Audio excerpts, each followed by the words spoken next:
Over the weekend, I raced the Skechers MultiSport Canada Welland Long Course Triathlon. It's a bit of a unique distance. It's a 2-kilometer swim, 56-kilometer bike, and 15-kilometer run. It's my first time doing the Welland Long Course race, and first time doing a race of those distances. So overall, the race was a bit of a mixed bag of results. Felt good in the swim. I had a really lousy bike, and then I felt absolutely amazing out on the run course.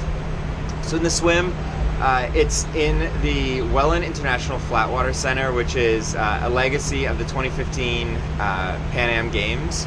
And it's almost like swimming in a kilometer-long pool. The shore is never very far from you. There's distance markers along the shore. There's cables to help guide you under the water, so you don't really have to sight too much. I felt like I got off to a really good start and was able to hold a good pace. I had some feet to follow early on, but quickly lost them. But with the cable to guide me, I just really focused on my own swim and not trying to find any other feet. Once I got out onto the bike, right away I could tell that my legs felt flat. I tried to force the issue, hoping that they would come to life in the first 10 or 15 kilometers, but they just didn't have any sort of pop. So heading into the race, I figured that easily I'd be able to hold 280 watts, maybe even 290 or closer to 300. But ultimately I ended up averaging about 255 watts, which is pretty close to my goal Ironman pace, so that was a little bit discouraging.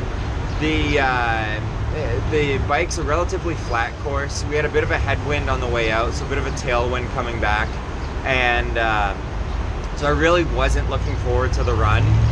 Once I got into transition, put my shoes on, my legs suddenly felt amazing.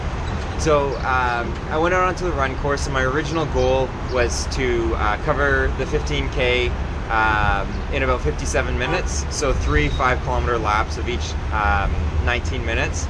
But right away my legs felt really light, the pace was coming to me really easy, and I just started ticking off kilometers at closer to 340 per kilometer pace, and was able to just keep that up. And not that I necessarily could have run much faster, but the pace came very easy to me throughout the run, and it's something that I definitely love to be able to bottle up and use in future triathlons.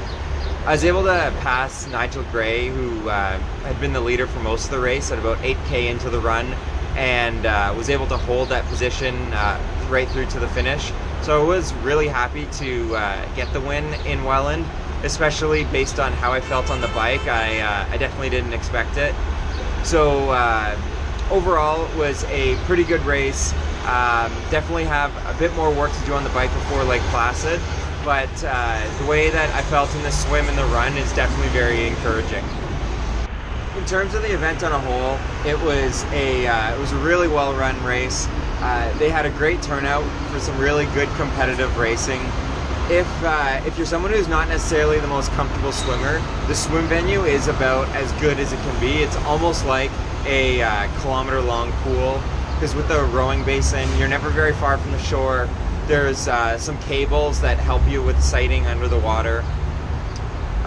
Also, really excited to be a Skechers MultiSport Canada Ambassador this year. So I'm planning on being at a number of the other races throughout the season.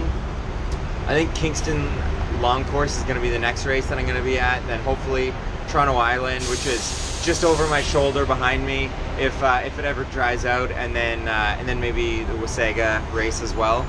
I had the chance to talk to John Salt, who is the race director and runs the Skechers MultiSport Canada Series, after the race, to chat to him a little bit about both the race in Welland and some of the other things he has coming up with the series this year. How did the race today go? The race today was phenomenal. The race yesterday was phenomenal. I mean, this venue is probably one of the best in Ontario, and as anybody who's lived in Ontario this spring knows, we haven't had 2 back-to-back days of good weather. As it turned out, we had 2 excellent days of weather, so it was phenomenal, and by all accounts, all the athletes really loved it. That's great. So looking forward with the MultiSport Canada Series. What do you have in store for the rest of the year?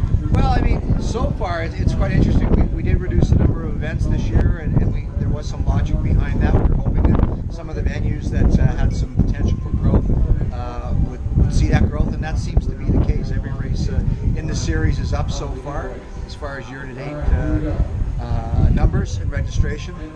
The big thing for us, I mean, we want to keep doing what we do, and that's take care of athletes and make sure they have a great environment and a great atmosphere at the races. So really nothing's changing there. The really big one for us this year, I think, that we're hoping will really come around is Barrelman. It's had record numbers. It's been the highest non-70.3 half iron distance for the last couple of years in North America at 800 people, and it looks like we're going to hit 1,000. So we're really excited about that. Perfect. Thanks a lot for watching this week's video. If you like what you see, please click the subscribe button down below. And until next time, happy training. Oh, this you crazy mother.